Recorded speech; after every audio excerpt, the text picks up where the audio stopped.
Après 30 jours. Excellent appétit à vous lorsqu'il sera le 25 décembre prochain. Et on revient donc sur cette note triste dans ce journal. Je vous l'ai dit il y a un instant, ce mardi 20 décembre 2022, dans la ville de Douala, commerçants et passants ont été surpris par la mort d'une femme âgée d'un peu plus de 60 ans.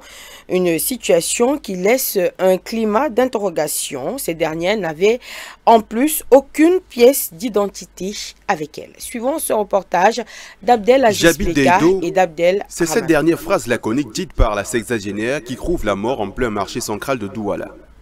Sous un soleil de plomb, dans des circonstances troubles. Elle y était pour faire quelques achats pour la maison et surtout pour les enfants. Fidèle cliente de ce monsieur en image, elle aura quelque temps avant le gramme acheté chez lui du tapioca. Par la suite, au vu de son état de faiblesse physique, il s'est porté volontiers à l'accompagner jusqu'à la station des motos-taxis avec son sac. Ils y arriveront bien, mais des secondes plus tard, l'irréparable se produira. Voilà ce qui s'est passé ici à Marché Central aujourd'hui, parce que tout à l'heure, la mère là, la grand-mère était là-bas chez mon frère. Il est venu acheter le tapioca de 500 francs. Et quand il a acheté de 2000, pardon. Et quand il a acheté le tapioca, et subitement, mon frère est arrivé. Il a demandé que Mbombo, tu pars où? Elle était assise là où elle va. Il a demandé que Mbombo, tu pars où? Mbombo dit, ouais, mon fils, s'il te plaît, tu peux m'accompagner. Là, on prend la moto de Daïdo. Il dit que oui. Bon, ils sont quittés. Dès qu'ils arrivent au niveau là où on vend les chaussures là. Ouais, là où on vend les chaussures. Bon, la mère n'avait même pas le moyen encore pour marcher. Elle n'avait pas le moyen pour marcher. Mon frère a lui arrêté fort, en train de marcher maintenant avec elle, un peu. Ils sont arrivés ici. La grand-mère a dit qu'elle veut s'asseoir. C'est là où il était ici maintenant assis. À côté de ce monsieur, il vend ici là. Il vend les chaussures avec le bémida, tout ça là. Après, la mère commence, il était tellement fatigué, il commence seulement à partir comme ça.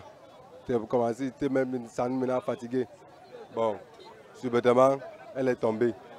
Alertées, les forces de maintien de l'ordre s'y sont rendues immédiatement pour sécuriser le périmètre. Entre-temps, chacun à son tour prend des images dans l'optique de publier afin que quiconque la reconnaîtrait puisse se prononcer. Il y a une femme qui est passée, dit qu'il faut qu'on la donne l'oignon. On a pris l'oignon, on l'a mis dans son narine, dans sa bouche. Bon, subitement, les policiers sont arrivés. Quand ils font le contrôle ici, là, c'était maintenant, la mère est tombée. Bon. Et quand elle est tombée, elle a prononcé un mot, elle a parlé? Oui, et bon, non. Quand elle est tombée, elle n'a pas parlé. C'est que mon frère a lui demandé que la grand-mère, tu pars où? Cette chose, c'est qu'elle a dit qu'elle part à Daïdo.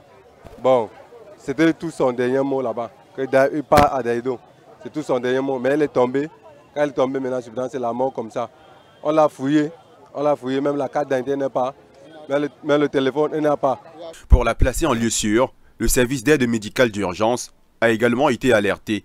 Et c'est dans des embouteillages des grands jours qu'il se frayait du chemin pour transporter l'infortuné qui, selon les premiers témoignages, habiterait le quartier d'Eido, dans le premier arrondissement de la dite ville.